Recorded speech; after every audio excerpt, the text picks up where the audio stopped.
breaking news. That's the best way to get notifications about the Walk and Talk. You can watch it right there in the app. And I meant to tell you guys. So after Dennis and I did that Walk and Talk yesterday, he and I wanted to go and start looking at some early furniture.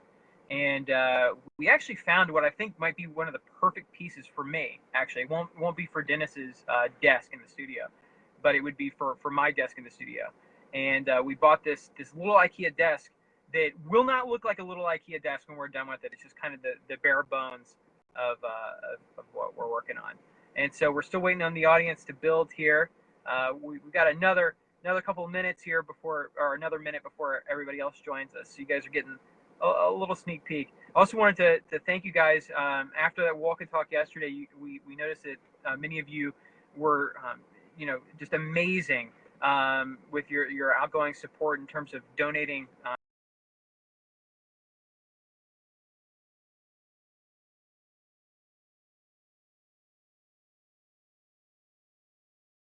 to the New Media Project.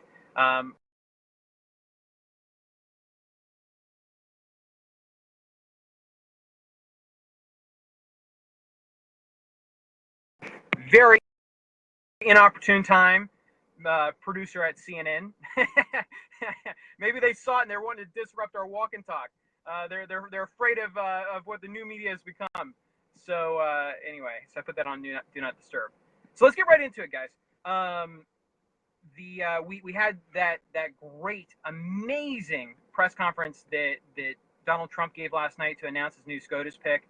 I was totally floored by just the theatrics of it. He did it in the beautiful hall there. His entrance was grand, and I thought it was really befitting of such an important moment in his presidency. He takes these things very seriously. And people in the mainstream media, they were saying for a long time that he wouldn't. They were saying that, that he wouldn't take the office of the president seriously, that, this was a vanity project. If you've seen what he's done in this is week 2. We're not to 14 days yet, but this is the second week of his administration. Everything that he has done is in extraordinary reverence of the office that he holds. You don't see him putting his feet on the Resolute desk, the desk there in the Oval Office. You don't see him without his jacket on in the Oval Office. Reagan famously said he would never walk into the Oval Office without his jacket on, because when you're in there, you're at the seat of power, and it's an amazing responsibility that all of us, both Democrats, Republicans, Independents, Americans, it's a lot of faith that we have put in him. And Reagan took it seriously. Obviously Bill Clinton didn't take it too seriously, given his theatrics in the office. George W. Bush took it seriously, and at times I don't think Barack Obama took it seriously. I mean, I those images of Barack Obama putting his feet on the Resolute desk, this amazing piece of artwork that it is a piece of artwork, and it's a piece of American history. To put your feet on it is so disrespectful, and that's always kind of eating away at me. But anyway, so getting back to the SCOTUS pick, he made this a prime time event, 8:00 on every network. There he is walking into this beautiful room in the White House with his new Supreme Court pick to his side, and his wife. And what I think should make every single one of you happy is that this is such a refreshing pick, in that it's exactly what he promised. He promised that he would fill the vacancy left behind by the late, great Scalia. I didn't agree with everything that he gave up, but he was an intellectual giant.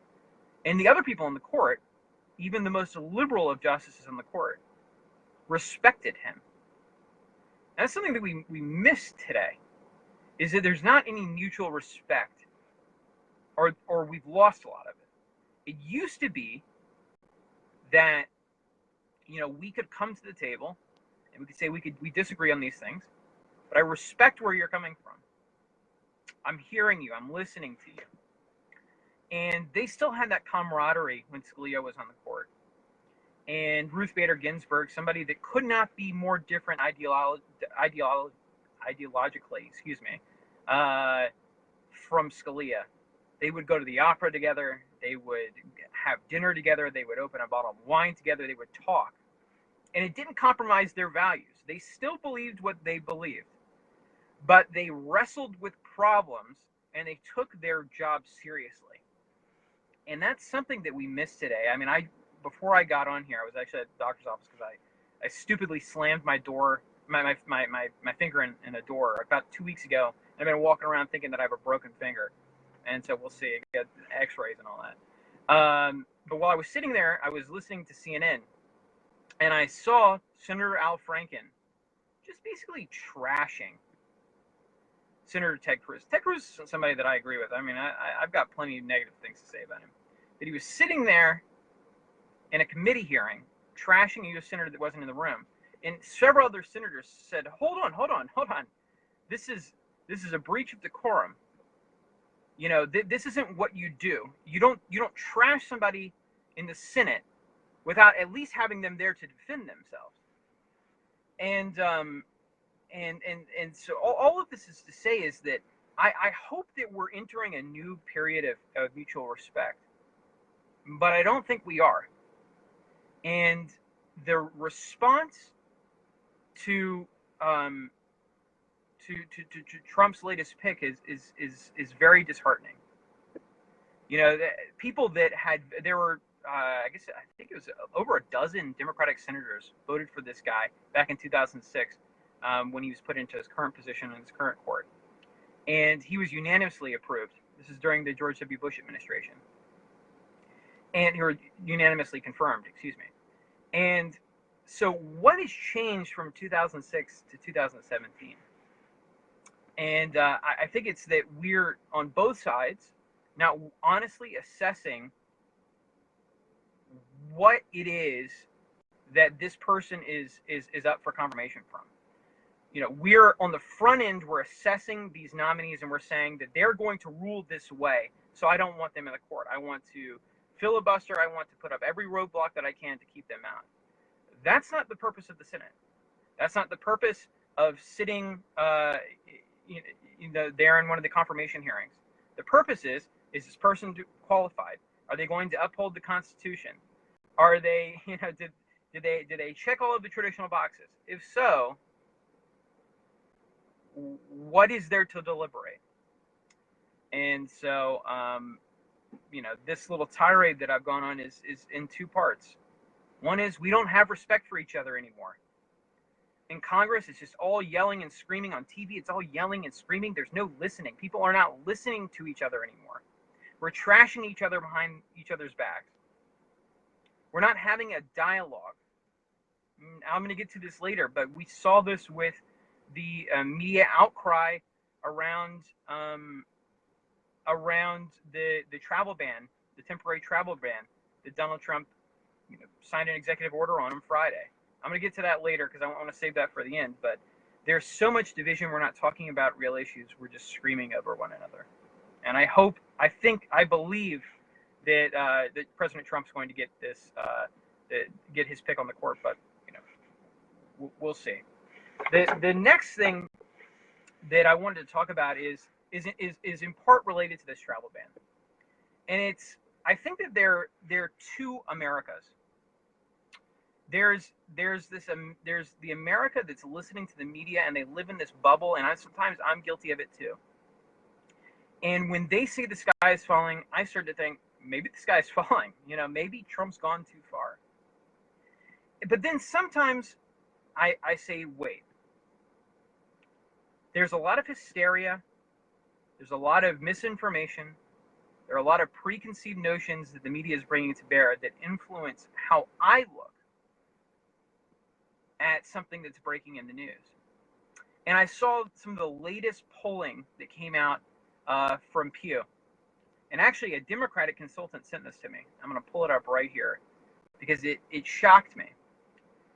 The narrative over the weekend on this travel ban was that the Americans were overwhelmingly against it. This is un-American, that it was fascist, that there were, tens of thousands of people flooding the airports to stand up for refugees, for people that were forgotten, for the downtrodden.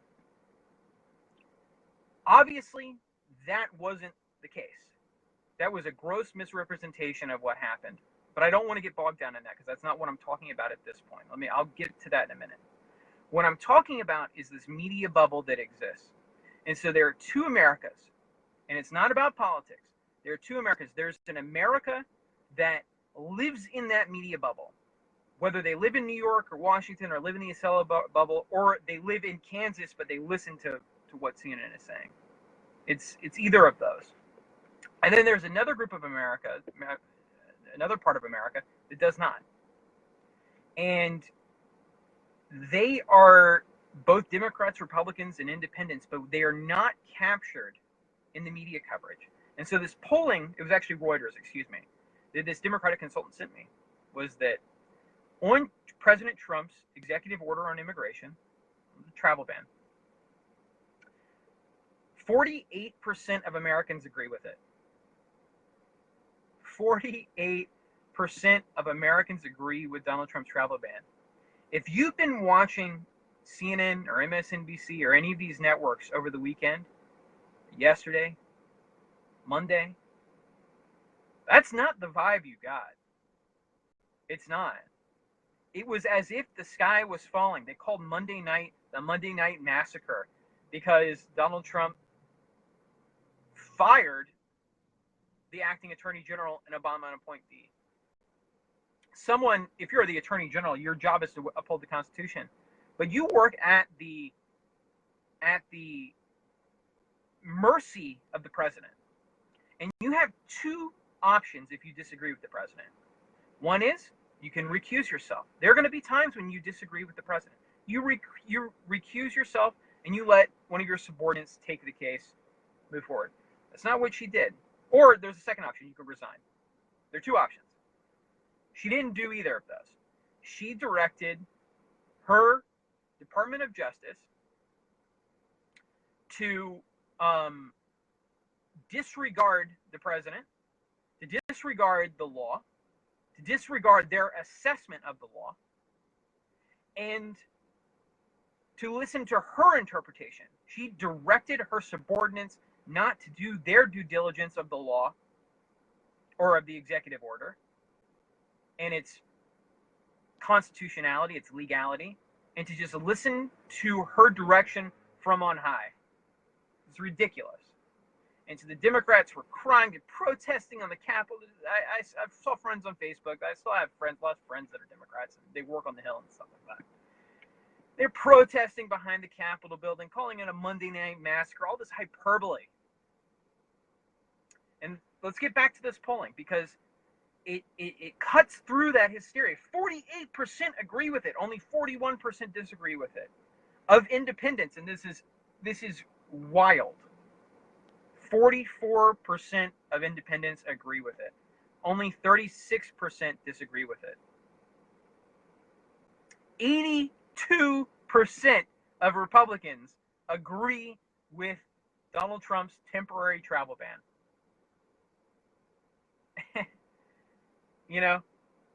Only 23% of Democrats agree with it, but that doesn't surprise anybody. This perfectly encapsulates the bubble. And if the mainstream media is not careful, not only is their business model going to die, not only have they called every election incorrectly, they've lost touch of reality. And I'm doing everything in my power to not be susceptible to that, because it's infectious. And I think my last point on this is that Donald Trump needs to do everything. And I wrote a piece on CNN about this a while ago. Of course, the mainstream media is going to twist everything he does. Of course. They're looking for every excuse to twist and manipulate and capitalize on a lack of communication from the White House. So what he has to do is to over communicate with the American people. He needs to be absolutely explicit in his communication with us, because he has the rare opportunity that a president before him had not had to cut out that middleman. He doesn't need somebody like me that's going on Fox or CNN. He doesn't need somebody, he doesn't need Bill O'Reilly. He doesn't need Sean Hannity. He doesn't need Anderson Cooper. He doesn't need Rachel Maddow. He doesn't need to go through them. He needs to focus solely on communicating his agenda with clarity. And sometimes even I lose sight of exactly what he's trying to do with some of his agenda. And I think a good example of this was this executive order on Friday. They signed the executive order. General Mattis was there, and it was a great shot. General Mattis and Vice President Pence behind him.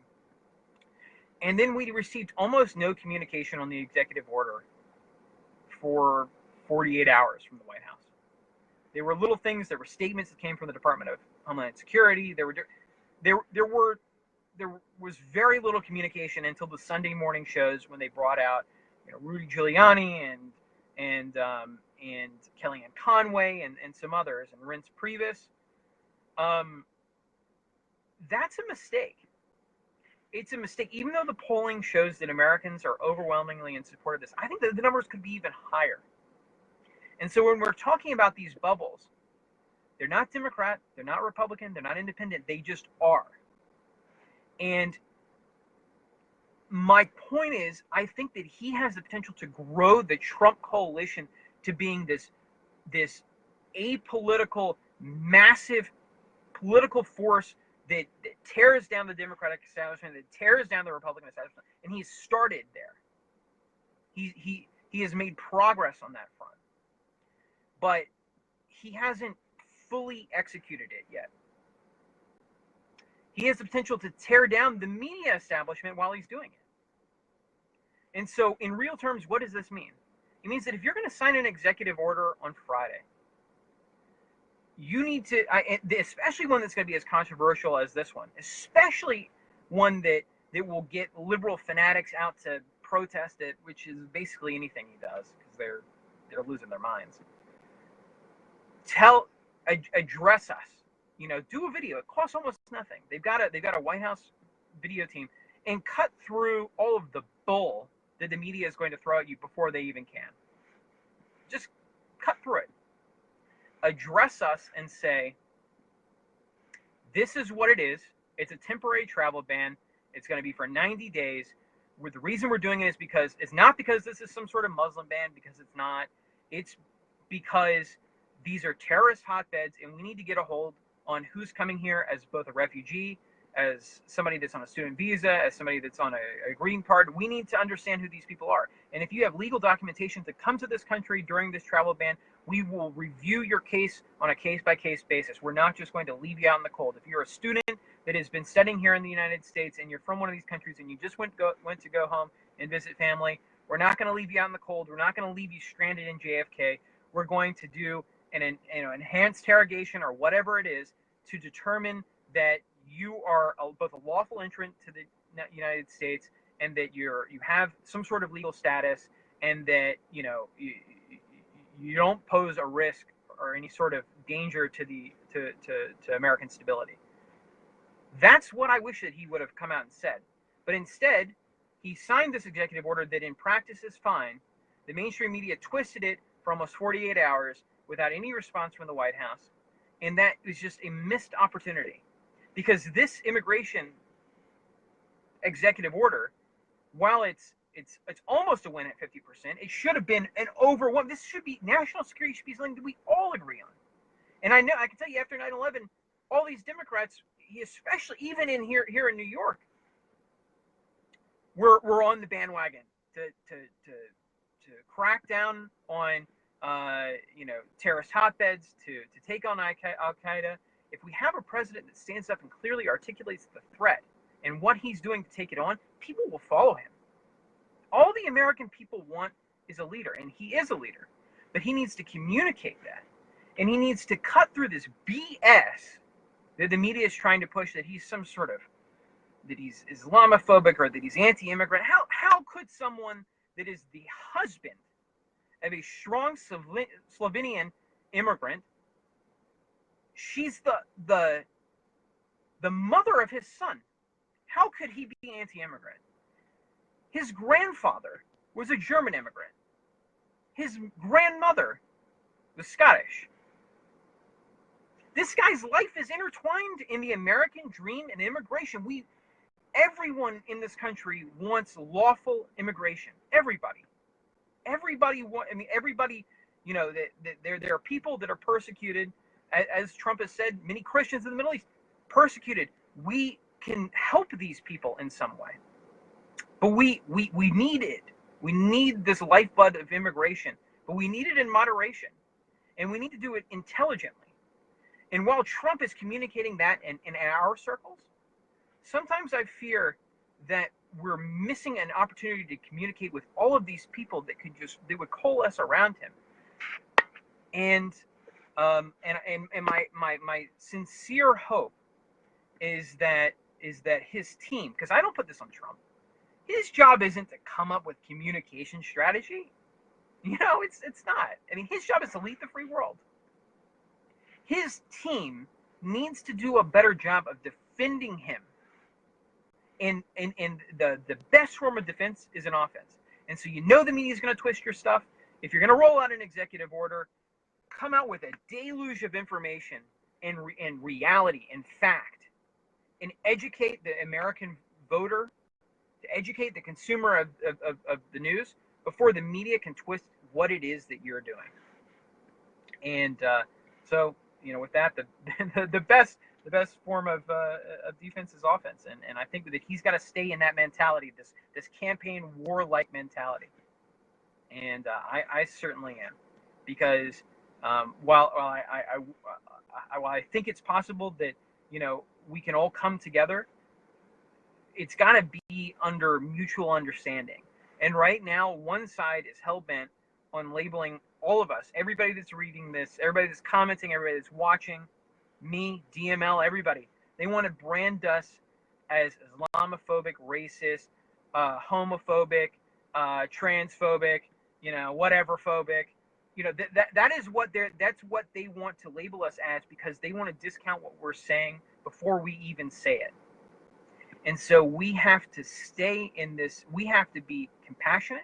We have to be understanding. We have to be empathetic, because I think that a lot of these people that are saying these things on the left, I think that they're struggling with a form of like post-traumatic stress. And, you know, while I'm not shedding a tear for them, I understand that they're upset and they're delusional, and they're sobbing uncontrollably at over the election of Donald Trump and his inauguration. These people are not well.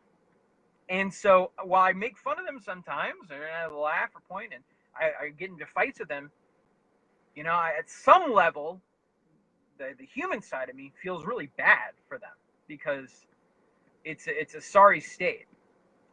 So that's what I wanted to cover today. I mean, there's been a lot going, but I think that my biggest takeaway from all of this is that somebody at the White House, whoever is running communications, and I don't think it's Spicer, he's the press secretary, but I don't think that he's really running communications. Whoever's actually running communications in the White House needs to help us do a better job of defending Trump, because each and every one of you are like a pundit. Each and every one of you are all over the internet sharing the news on Donald Trump, sharing reality on Donald Trump. You're sharing these great articles that we put up on DennisMichaelLynch.com. You're sharing the app. You've got to keep doing that, because you are the modern day pundit. You are the 21st century pundit. You are the 21st century information warrior. You are. Because this is a battle for the future of our country. And while we've made so much progress with Trump in the last few months, even before his inauguration, he's he made progress. He got to work. He started bringing back American jobs. He met with American CEOs. He met with CEOs of countries abroad, including SoftBank in Japan, who's going to invest billions of dollars here in the United States before he was even the president of the United States. We're doing so much that is good, but we have to stay vigilant. We have to stay in this mentality of we cannot give them an inch. But with that, make sure you keep sharing the truth, which is the articles that we're putting up on Dennis Michael Lynch every day. Make sure you share the app. Make sure that, if you love what we're doing, if you love what Dennis does every day with the Walk and Talk, if you want to see more of it, if you want us to produce more of this live content, and we're going to be producing hours of live content a day. If you want that, the best way to do it is to support the website. The best way to do that is to use it every day, to share it with your friends, to share articles with your friends, to share the app with your friends. And if you feel so inclined, maybe even toss a donation. If you can afford it, that goes a long way. And we pinch every penny. We're frugal. We spend it. We will spend every dime to maximize the impact, the return on investment. And so with that, I wanted to thank you guys. It is just an immense honor every time I get to do this. Dennis has built something really awesome with this. You guys are great. I've never seen anything like this with Facebook Live. Certainly the most passionate audience I've seen. And I love being with you guys. So anyway, somebody's asked me about the assassination tweets. I'll end on this. That stuff's got to stop. That stuff's got to stop. Even people in the mainstream media, I tweeted about this a couple days ago. Somebody that works at the Sunday Times in London, she tweeted out something like, "Why is this assassination taking so long?" This is dangerous rhetoric. It's just like when they were calling him Hitler. When the media does this, if some crazy person in the middle of nowhere in Nairobi, Kenya, or Australia or wherever says something about Trump, the assassination related, okay, whatever, some crazy person, the Secret Service can handle it. But when somebody in the media does it, it takes on a whole new level of crazy, because it gives license to those crazy people that trust someone, whether they're an anchor at CNN, whether they're a pundit at MSNBC, whether they're a writer for the Times. It gives license to violence because these are trusted figures. And so if they're saying something like that, if they're calling him Hitler, if they're alluding to the assassination of the President of the United States, then these crazy people think that they are thinking rationally, that they're stopping the rise of the next dictator. And so really with that, I got to go because I have this finger taken care of. But the media's got to quit with that stuff. They can dislike his agenda all they want, but quit with this assassination stuff. Quit with the Hitler stuff.